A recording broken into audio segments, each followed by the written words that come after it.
Pessoal, nós estamos num regime em que a cada experiência que a gente vai acontecendo, e mesmo considerando existências que virão, nós seremos sempre chamados a fazer o nosso melhor.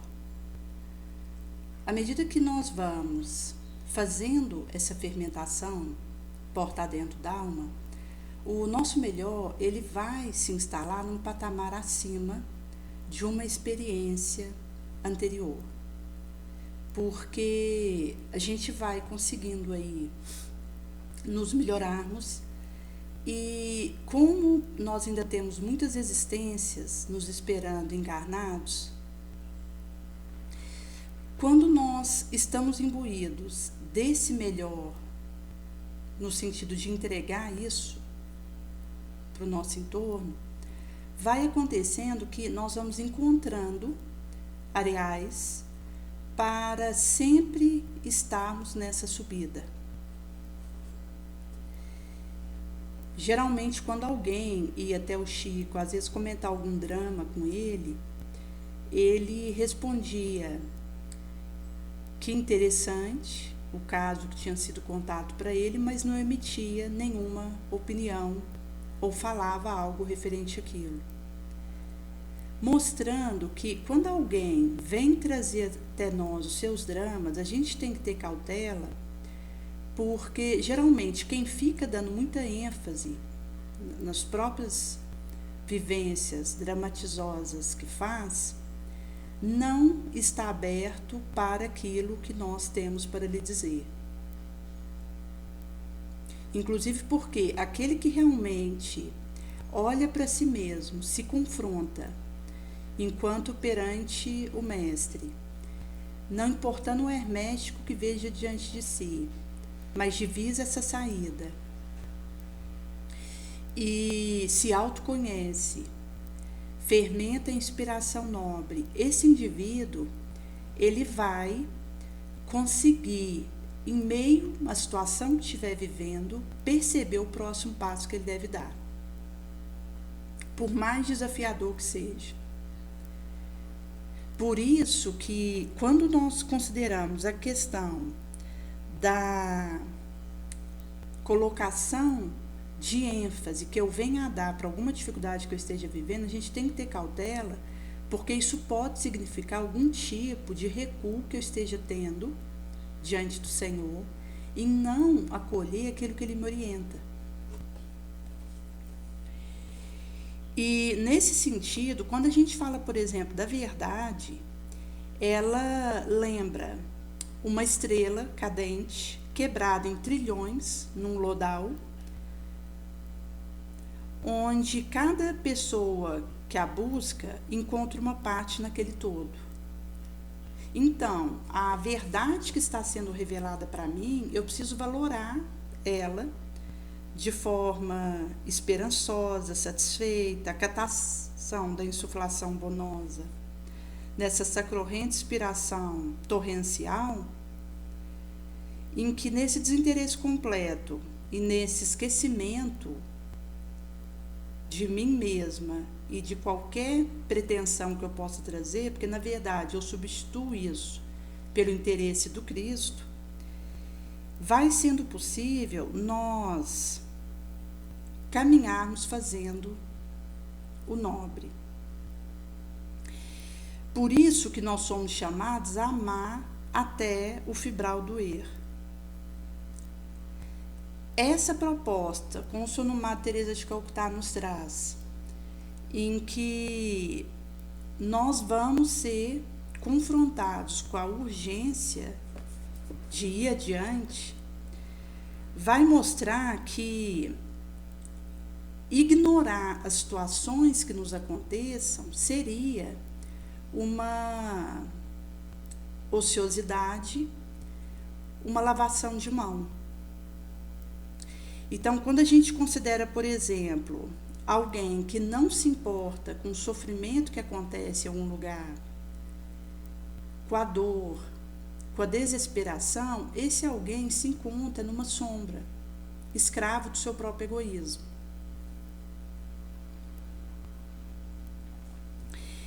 E nesse sentido que, ao percebermos regiões do mundo que vivem situações tão sérias, gravosas, como ali na faixa de Gaza, em que nós temos crianças, mulheres e homens, doentes, idosos, morrendo de fome, porque foi feito ali um bloqueio de alimentos para que esses não cheguem até quem precisa.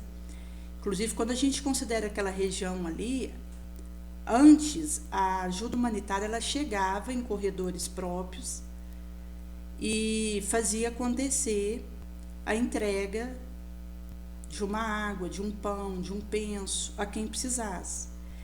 Esses corredores humanitários foram fechados e são guardas e soldados que estão instigando guerra, que estão fazendo a entrega desses itens nesses corredores, e por isso não só não deixam chegar a ajuda para quem precisa, para quem está numa inanição, numa desidratação severa,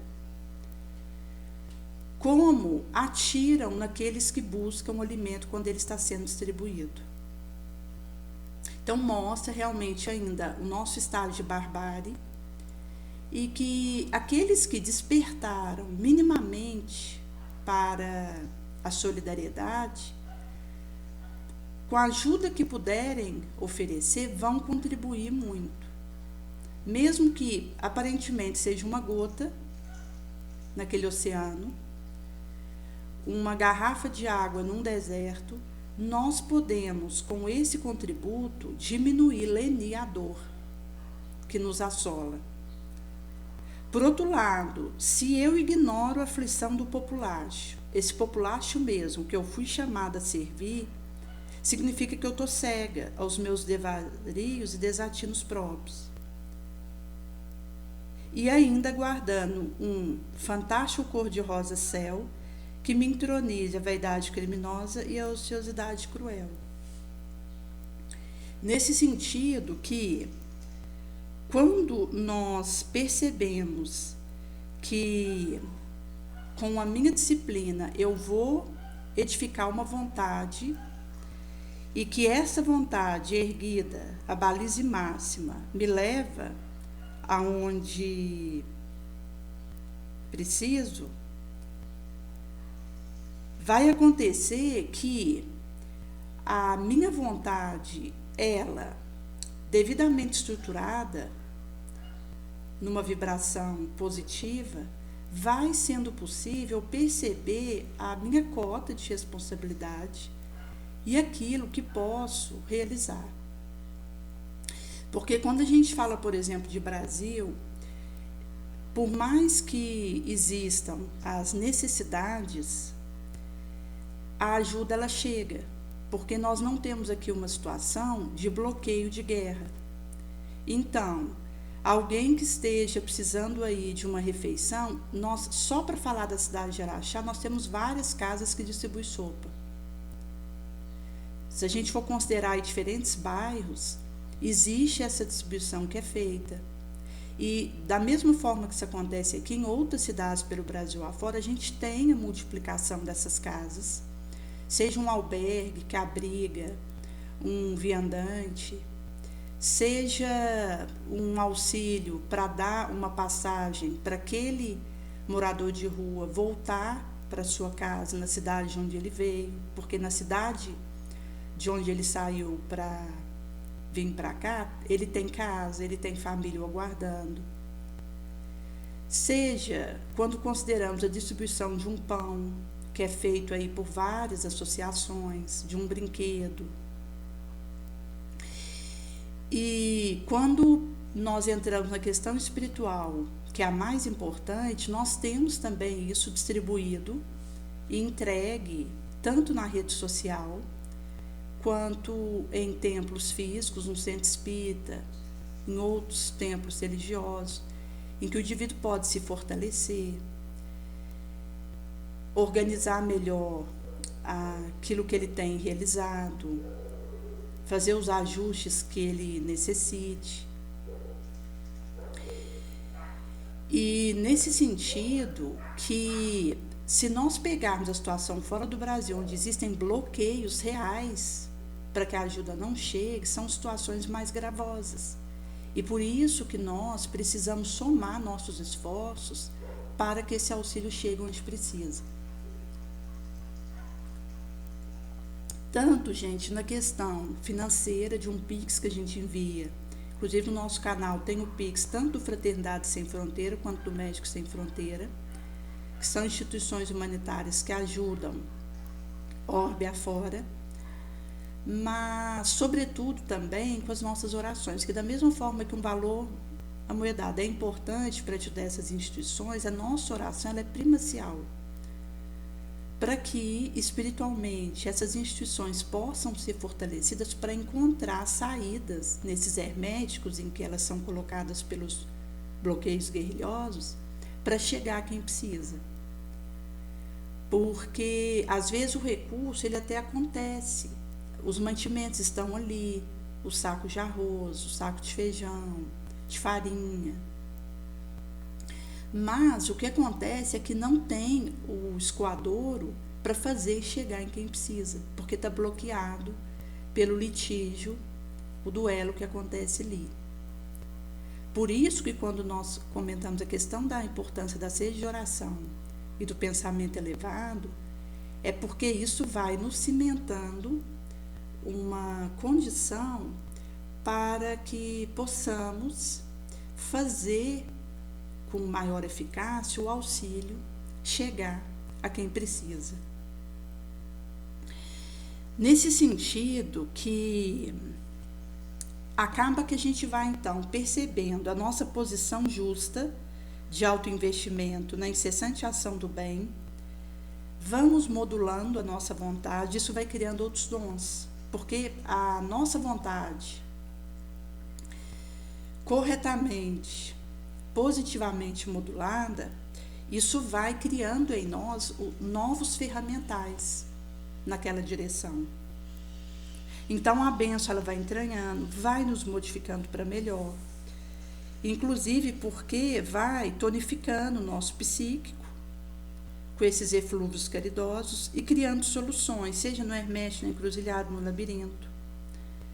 Por isso que isso vai nos trazer de uma marcha inexorável que nos eleva na espiritualidade, na utilidade e sublima o nosso tônus mental.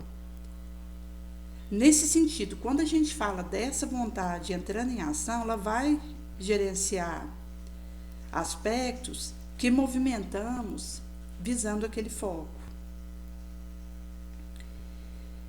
Por isso que a gente vai, então, conseguindo tirar mais de nós. E que tem a ver com não importa quantas vezes nós entremos num corpo orgânico, nós teremos algo melhor para oferecer a cada vez que aqui nos encontrarmos. Por isso que a questão dos aspectos que nós tragamos, seja de desfoco, de indisciplina, de invigilância, de má vontade, nós precisamos combater veemente.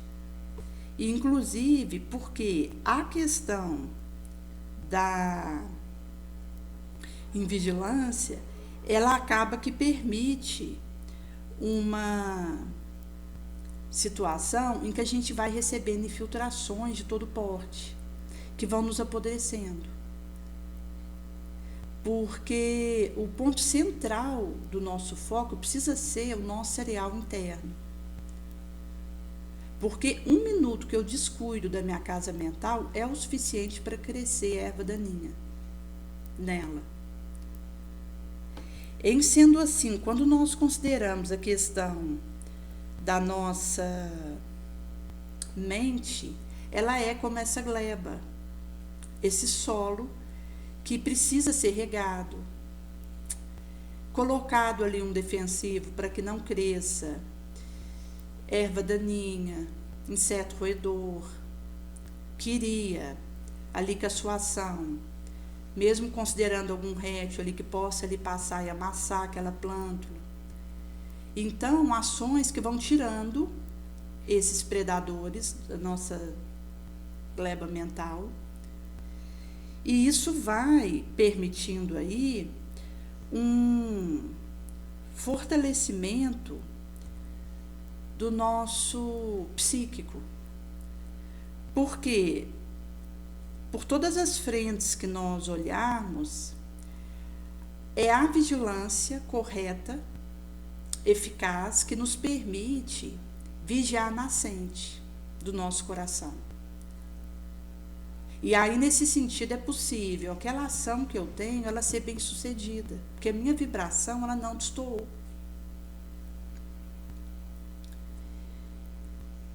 Por isso que, quando nós consideramos uma moça que esteja aí para dar à luz e que não se sinta aberta para a maternidade e passe por a sua ideia a questão do aborto, isso vai nos dizer de uma situação onde o adoecimento ele acontece desse psíquico e por essa enfermidade instalada vai de alguma forma poder ter uma consequência, porque aquele espírito que está ali para poder viver, ele vai continuar a sua trajetória evolutiva, mesmo se ele tiver a sua vida interrompida, somente que vai se instalar um débito entre esses dois espíritos, mãe e filho, que vão pedir aí a expiação. Quantas vezes se fizerem necessárias até que o acerto aconteça, na situação onde aquele aborto possa ter acontecido. Como nós temos aí no capítulo 10 de No Mundo Maior, que vai trazer aí uma condição de ódio e leviandade como perversores elementos, de uma moça que houvera sido criado com excessivos mimos, houvera se desenvolvido na ignorância da responsabilidade do trabalho, mas ela pertencia a um quadro social nobilíssimo, filha única, mas foi entregue ao pernicioso capricho. Logo que a mãe houvera desencarnado, subornou criada, dominou governante, burlou a paterna vigilância, e como ela estava cercada de material facilidade, ela houvera se precipitado, aos 20 anos, nos devarios da vida terráquea. Então, como ela não houvera sido protegida para a vigilância, ela não se preparara convenientemente para enfrentar o resgate próprio nos seus intricados problemas. Porque quando a gente fala, por exemplo, da pobreza material, ela traz uma espiritual proteção. Até, inclusive, Kardec vai trazer isso referente a dificuldades que é a riqueza material, pelos vícios que ela insufla, as paixões que ela enaltece, as tentações a que ela conduz. Então, a prova da riqueza é mais difícil que a da pobreza. A gente sabe que cada qual vai trazer os seus desafios respectivos, mas quando a gente fala da circunstância de uma jovem criada com mimo desde pequena, cheia de atendimento aos seus caprichos e numa situação de riqueza material, vai dizer que ela não teve os estímulos abençoados dos obstáculos, materialmente falando. E teve também, contra a sua íntima necessidade, a beleza profunda transitória do rosto, porque a beleza física também é um engano. tanto o poder é uma ilusão, quanto a beleza física é um engano. Por isso que quando a gente fala a questão dos espíritos evoluídos, eles pedem feiura, imploram um aspecto com menos magnetismo, enfeiado, porque isso facilita a eles ser bem-sucedidos moralmente na Terra. Porque a feiura física os protege das arremetidas, das pedras da inveja, do ciúme, do despeito. Então eles podem com mais segurança cumprir de forma bem-sucedida o que eles acordaram no astral. Nesse sentido, essa moça, além de já ter esse tipo de quadro contra ela ainda trazia a questão da beleza orgânica, que a prejudicava ainda mais, porque a situava numa situação de engano, de engodo, e nesse sentido, ela renasceu por um cúmplice de graves faltas próximo dela, que é um espírito aí que estava acompanhando desde muito desencarnado, que a ela havia se vinculado por laços de ódio tremendos num passado recente. Então essa moça, ela acabou que abusou do livre-arbítrio dela, uma reprovável ociosidade, e sem a custódia do casamento, ela houvera adquirido os deveres da maternidade. Agora ela estava com 25 anos, rica, solteira, prestigiada pelo nome que ela trazia ali naquele grupo familiar.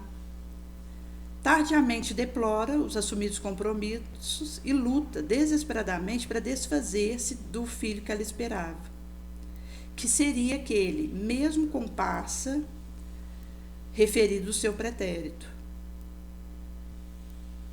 Esse infeliz, que era um espírito desencarnado, que já acompanhava muito, que tinha com ela esses laços de ódio tremendos, ele, por um acréscimo da Divina Misericórdia, Destarte buscava aproveitar o erro da ex-companheira para realizar serviço algum redentor, com a supervisão dos maiores. Então, mesmo percebendo que a comparsa dele estava envolvida numa série de erros e quedas sucessivos, ele se aproveitou de alguma brecha da falha dela para encarnar, porque aí ele poderia, com algum serviço bom, melhorar um pouco a situação dos dois, porque eles estavam enleados por erros pregressos graves, que se um deles deixasse algum serviço bom, já iria diminuir um pouco os débitos dos dois.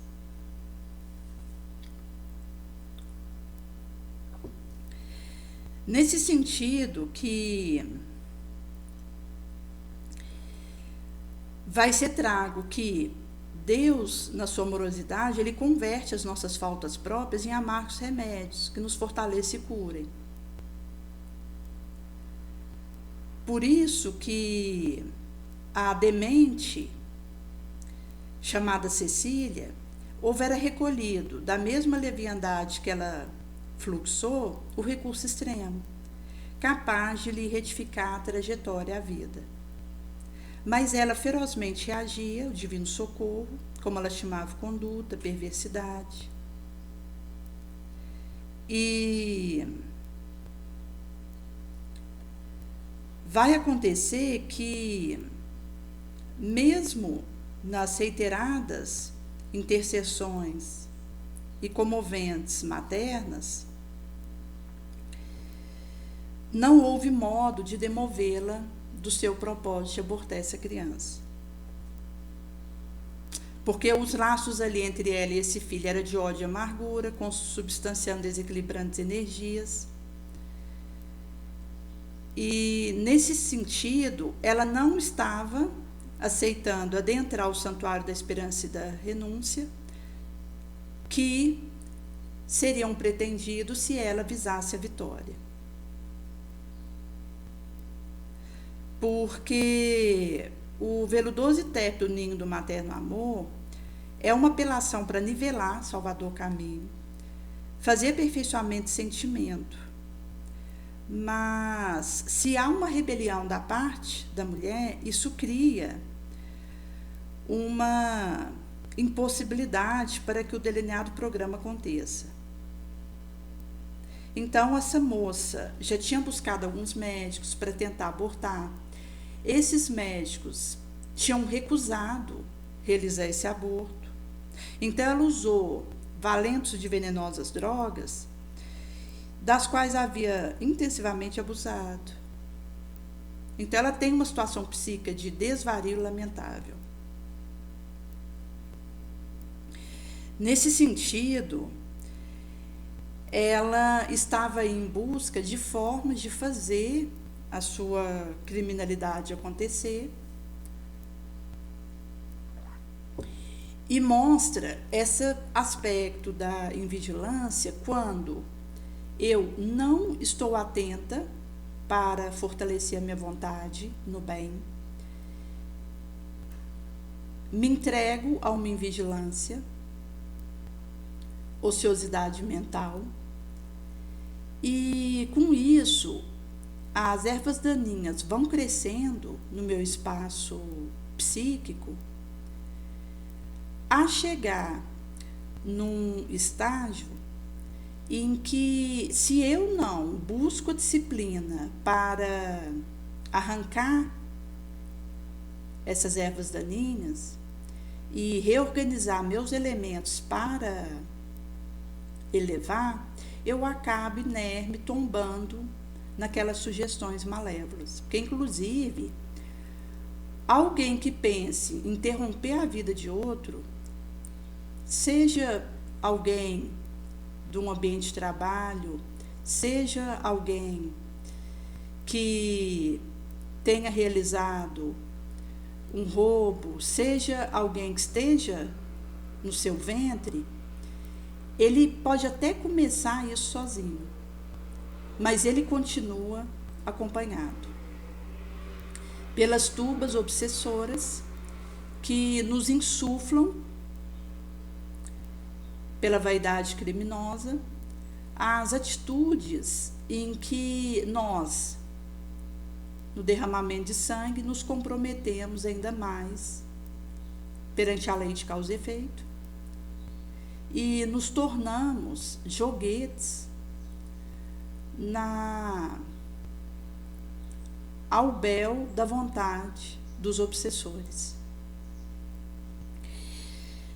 Nesse sentido que essa moça, ela estava em atroz convulsão, junto estava na invisível esfera sua mãe desencarnada, e na esfera carnal tinha uma enfermeira que, a força de haver presenciado biológica catástrofe, drama moral e psíquico, estava sensível menos à dor do outro. Nesse sentido, ela ali, mesmo sem perceber que a mãe desencarnada estava com ela, essa mãe, ela pede piedade para essa filha, tentando impedir o acesso de perturbadores elementos que prosseguiam na ronda sinistra implacáveis. E nesse sentido, era uma situação triste e que, inclusive, aqui no relato desse recorte, foi feito uma nota de que seria dispensado de narrar o embrião prestes a ser expulso devido à tristeza, à angústia que esse embrião estava vivendo. Porque alguém que esteja se desenvolvendo no útero, ele sabe se a vida dele vai ser interrompida. Inclusive, o feto, ele, por já ter aí um desenvolvimento do seu sistema neurológico e da sua resposta para a dor, como ele não tem um sistema de defesa que o permita controlar a dor que ele sente, como alguém que já tenha nascido, ou mesmo um adulto, porque aí esse controle da própria dor vai aprimorando.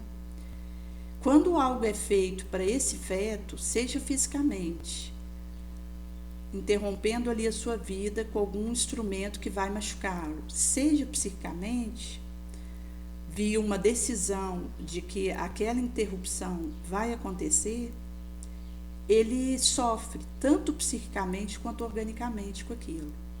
Então, o espírito que estava ali no útero dela sabia que ia ser expulso. Então, ele já estava sofrendo muito. E foi trago que a situação da jovem era deplorável, impressionante, circunscrevendo aí a tese de medicação alucinadas mentes. Então vai trazer aí toda a desordem que estava acontecendo com ela, porque ela estava realmente entregue, dominada ao recolhimento no mais baixo campo do ser, e dominada por desintegradores impulsos, sentimentos próprios, incultos e transviados. Nesse sentido, as irradiações fortes da alucinada mente faziam descer escuro estilete, que assaltavam o ovário e trompa, penetrando a vital câmara, quais venábulos de treva tenuíssimos, incidindo sobre a embrionária organização de 4 meses. E então ela vai dizer realmente, porque nesse estado de coisa, chegado nesse ponto, ela estava dominada pelo ódio. Então alguém que acostumou a ter os seus caprichos satisfeitos, os seus melindres, ela já não era capaz, inclusive, de balizar o próprio ódio, vencer isso. Então ela vai trazer que odiava esse intruso filho, que ela não tinha pedido a vinda dele e que ela ia expulsá-lo, a que preço fosse. Inclusive ela vai dizer que, num recorte mais adiante, que ela preferia a morte a ter o filho. Então ela realmente coloca à baila que preferiria o suicídio, interromper a vida dela, do que ser mãe daquela criança que ela estava esperando. Então nós percebemos aí a gravidade do seu quadro psíquico e que, naturalmente, quando a gente considera a criação que essa moça teve, começa com uma instigação em vigilância que ela teve ali no ambiente de educação que ela recebeu. E mostra a importância da vigilância e onde a gente pode chegar se a gente não vigiar e orar. Porque se a gente pegar uma moça que teve a criação que ela teve, ela foi se deixando levar por deixar a vida me levar, não estava atenta a si mesma, não fazia o controle para dominar a si mesma, e como ela não tinha preocupação de vigiar e orar, a situação dentro dela foi piorando. Por isso que quando chegou dela estar mais velha, grávida, nesse ponto, já não tinha mais volta. Mesmo com a insistência da mãe desencarnada, que inclusive vai ter o relato aqui, subsequente, que houvera aparecido para ela no desdobramento do sono, tido uma conversa com ela, detalhada, explicando as consequências do ato que ela teria, e que ela realmente precisaria voltar atrás para não fazer aquilo que a mãe estava pedindo para ela. Nesse sentido, não fazer o aborto, mas deixar a criança viver, que era isso que a mãe estava pedindo para ela, que ela tivesse aquele filho. E ela estava inamovível na decisão dela. Inclusive, quando vai dizer num outro recorte que a mãe houvera tido esse contato com ela no desdobramento do sono, foi antes feita a aplicação de um magnético fluido sobre o fotossensível disco do visual aparelho, e com isso a mãe estava ali num pranto copioso de comoção e a filha impassível. Então a mãe começa a conversar com ela, implorando para ela recuar, para que ela tivesse aquele filho. Nesse sentido, depois de todo esse diálogo que a mãe vai trazer para ela ainda se mantinha ali irredutível, fria, indiferente. E depois que a mãe relata uma série de apelos, como uma tentativa derradeira de demover a filha, de abortar, a Cecília, a filha dela, vai, numa agressividade que infundia assombro, objetar,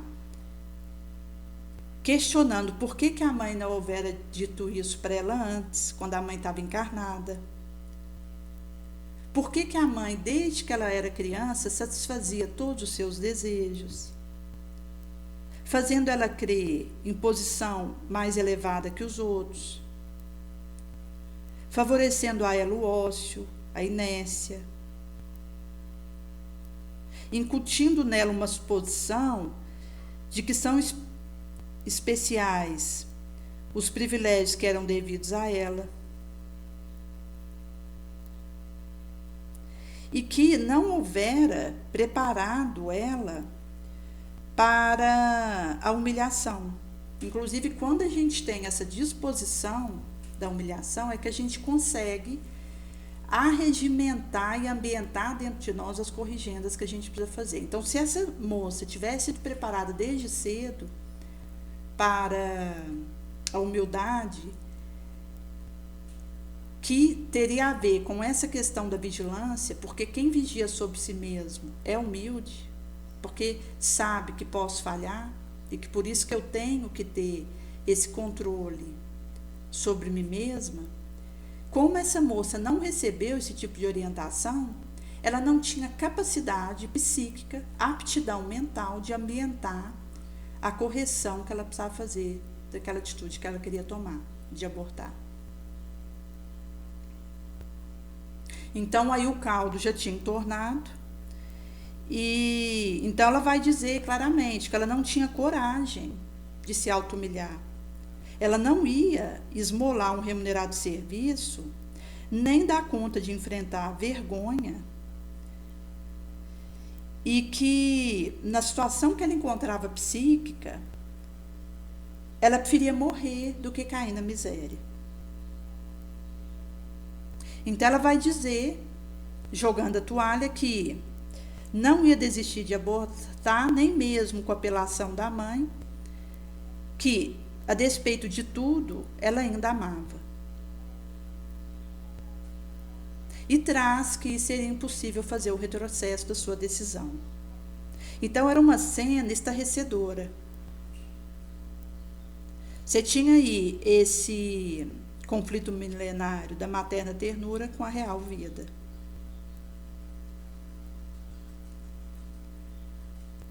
Nesse sentido que a mãe ainda volta a fazer essa premência na direção dessa filha, falando que ela, olha, antes você mendigar o pão diariamente, amargar os remorsos da humana maldade, que menosprezar o pão das divinas oportunidades, permitindo que a crueldade te avassale porta dentro da alma. O sofrimento dos vencidos no humano combate é celeiro de luz na diária experiência. A divina bondade, ela converte as nossas chagas, as nossas feridas, em acesas lâmpadas para a alma. Bem-aventurados aqueles que chegam ao além-túmulo crivados de cicatrizes que denunciam a batalha dura. Porque para esses, uma perena era pacífica no horizonte fulgurará, porque não serão surpreendidos pela realidade quando o frio tumular lhes assoprar no seu gemal. E a esperança para eles, tanto quanto a compreensão, lhes se tornam companheiras em fidelidade, e a verdade se lhes faz generosa amiga. Então a mãe ainda clama, de joelhos, implorando para a filha para restaurar a intrepidez, o otimismo, positividade, malgrado as ameaçadoras nuvens que apaiavam no delírio mental. Mas ela não tinha a resposta dessa filha. Fez esforço supremo para retornar ao vigília, para acordar daquele desdobramento que ela estava tendo, ou seja, ela queria fugir daquela conversa com a mãe, porque ela não estava interessada naquilo que estava sendo proposto para ela. E, nesse sentido, ela pronuncia a palavra ríspida, negando, ingrata e inopinada. Então, foi dito a consumação do processo de insurgência via loucura. E nesse sentido que essa menina acordada agora disse que não poderia mais, que precisava da intervenção abortiva. Inclusive, ela vai trazer aí do pesadelo que ela teve com a mãe. Então, para ela, o pedido da mãe, apelando para que ela não abortasse, foi um pesadelo. E, nesse sentido, então, mesmo o próprio filho, o espírito que estava ali animando aquele corpinho em formação, implorando, pedindo para ela uma chance de viver, porque ele queria espiar, reparar seu destino, se reabilitar perante a lei. E era a chance que ele estava tendo para fazer isso, inclusive porque ele sabia dos erros que houvera cometido junto com ela, e ele queria viver para espiar os erros por ela também. Então ele implorava. Então, além dela receber a imploração da mãe desencarnada, ela recebia a imploração do filho que estava sendo gerado, explicando que ele, vivendo, ele ia poder ajudar ela muito, com o bem que ele ia fazer, que ele ia buscar realizar.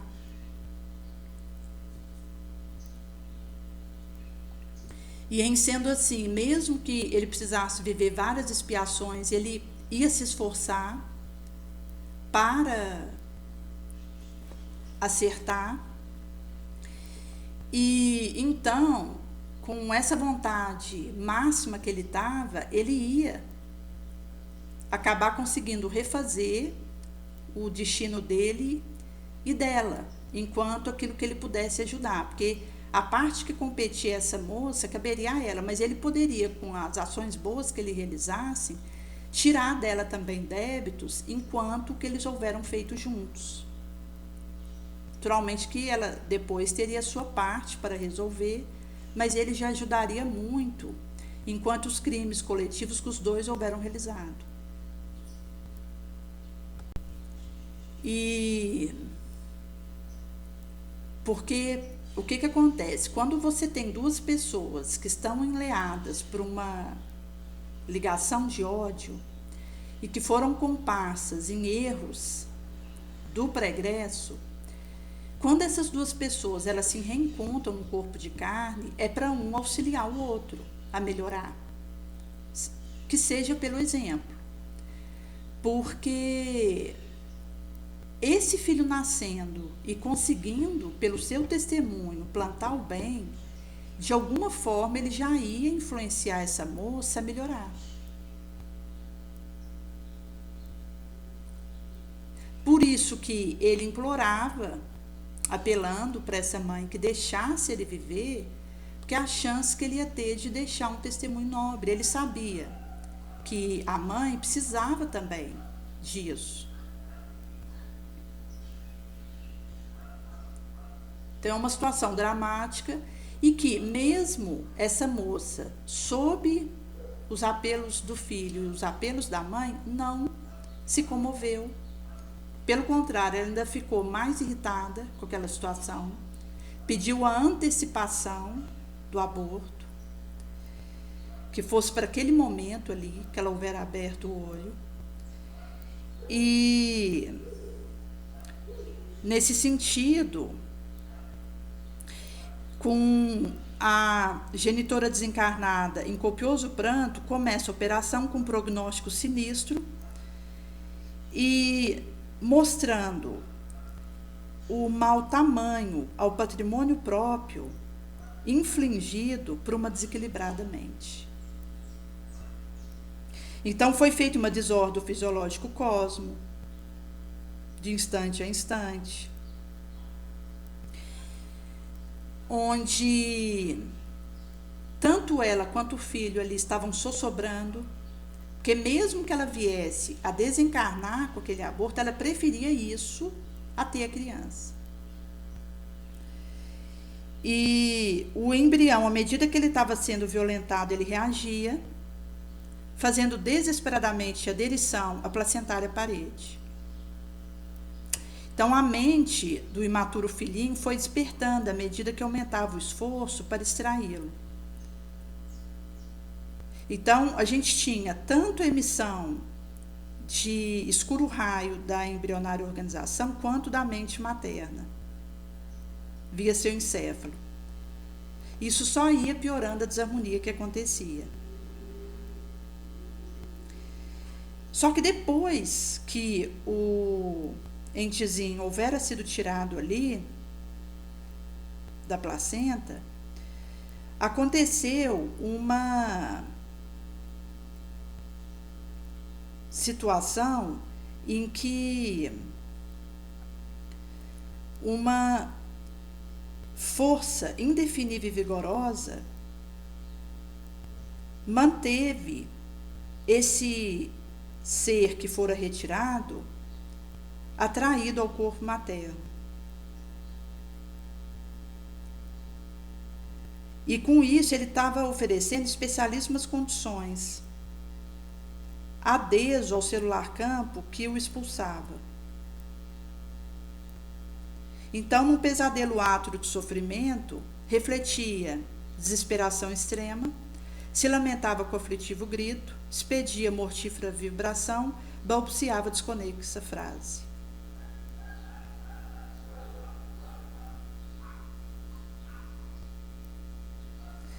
E por isso que vai trazer aí que estavam perante feras duas, algemadas terrivelmente uma a outra, porque o filhinho agora houvera se transformado em verdugo perigoso do psiquismo materno. Então, se antes ele implorava, apelando para nascer, para fazer o bem e ainda ajudá-la, agora ele se transformou em verdugo dela, porque viu que ela tinha expulsado ele.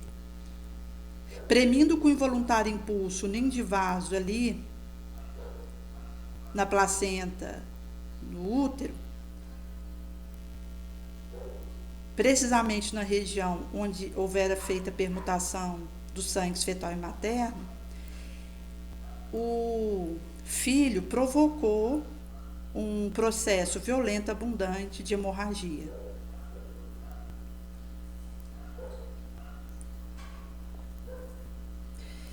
Indebitamente deslocado, estava ali mantido por incoercível força, o perispírito organismo da entidade que foi retirada do útero alcançou em espontâneos movimentos a zona do coração, envolveu os nódulos da direita aurícula, perturbou as vias do estimular e determinou tremendo choque no sistema central nervoso.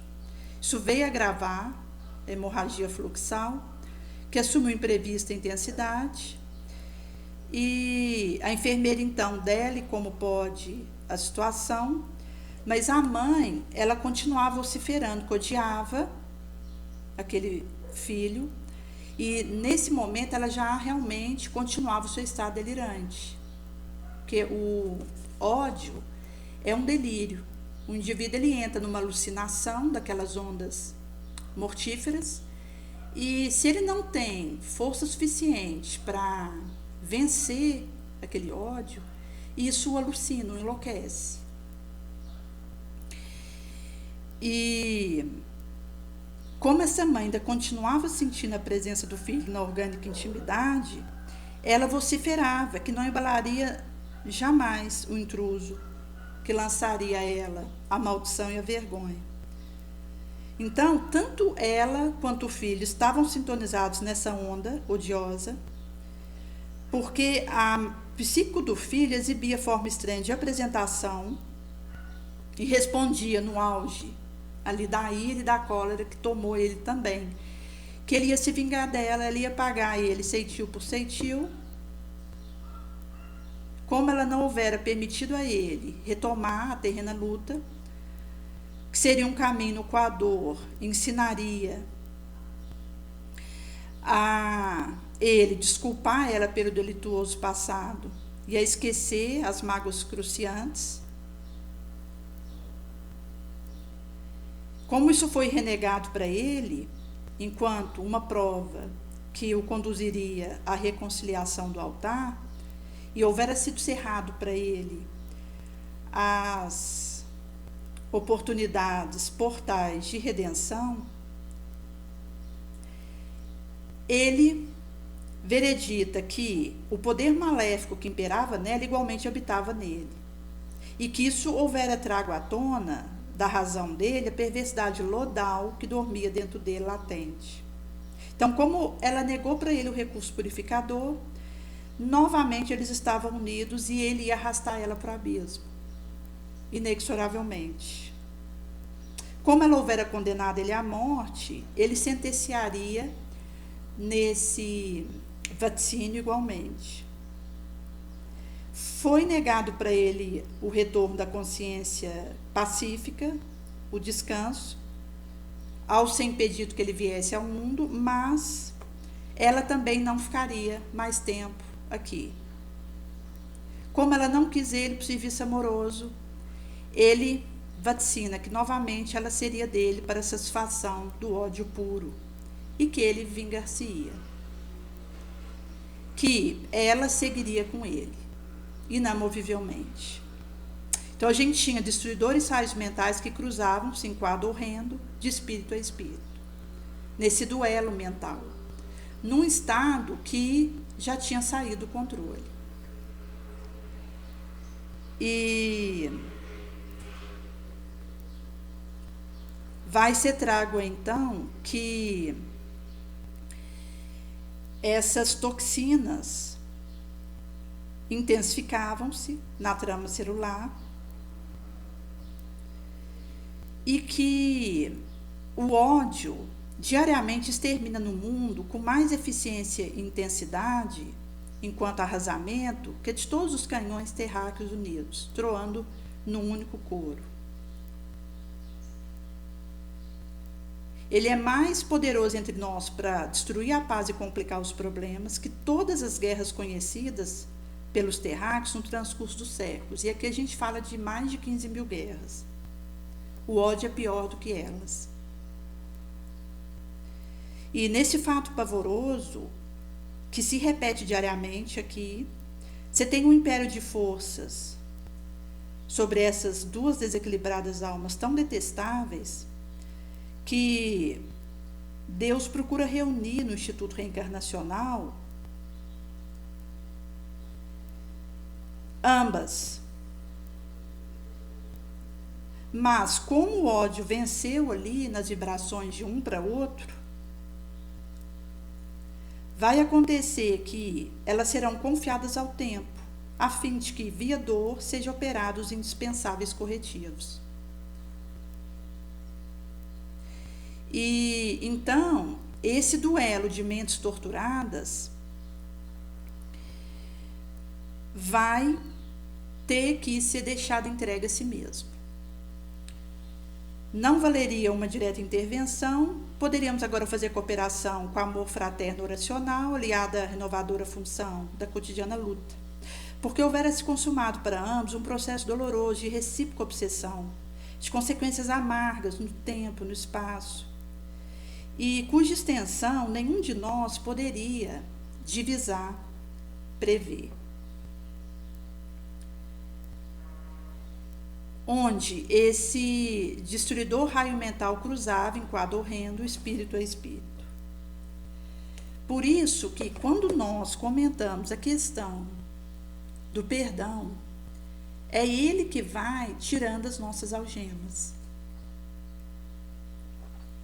Mas isso começa com um adestramento e uma disciplina da minha vontade, da minha vigilância. Quando eu tenho uma disciplina que constrói uma vontade nobre e uma vigilância eficaz e avanço na oração, isso vai me permitindo e tirando as minhas ervas daninhas quando isso se mostre. Caso contrário, isso vai crescendo e chega uma hora que o joio ele toma a maior parte, o trigo fica uma pequena porção. E que, mesmo com os apelos dos benfeitores, eu já não consiga fazer a vitória sobre mim mesmo. Nesse sentido que, consono vai ser dito no recorte do Evangelho Parábola dos Trabalhadores da Vinha, em que o senhor de uma casa que saiu, ele começou a salariar trabalhadores para irem para sua vinha. Então, ele fez um ajuste de pagamento de 1 denário, que ele ia pagar por dia. Depois que ele saiu, por volta da hora terceira, ele viu outros na praça de pé desocupados e chamou eles para ir para a vinha também, que ia pagar eles o justo. Depois, por volta da sexta e hora nona, procedeu igualmente. Depois, quando ele saiu por volta da hora 1/10, encontrou outros que estavam de pé e pergunta: por que vocês estão desocupados o dia todo? Eles respondem que é porque ninguém os houver assalariado. Ele diz: vão também trabalhar na minha vinha. Quando chegou no fim da tarde, o senhor da vinha chama os trabalhadores de administrador e vai pagar-lhes o salário combinado. Mormente com os primeiros, porque os outros ele foi falando que pagaria o que fosse justo. E começou dos últimos até os primeiros. Os que vieram da hora 1/10 receberam 1 denário cada qual. Depois, quando chegou os primeiros, eles houveram ajuizado que receberiam mais, porque eles estavam desde o início do dia, enquanto que houveram outros que chegaram no fim do dia. A gente teve a chegação de trabalhadores ao longo do dia, mas teve aqueles que chegaram no fim do dia. E quando eles viram que receberam igual a quem tinha chegado no fim do dia, eles começaram a murmurar, dizendo: esses últimos só trabalharam 1 hora, e o Senhor nos tornou iguais a eles, que houvéramos carregado o peso do dia sob um calor apino e ardente.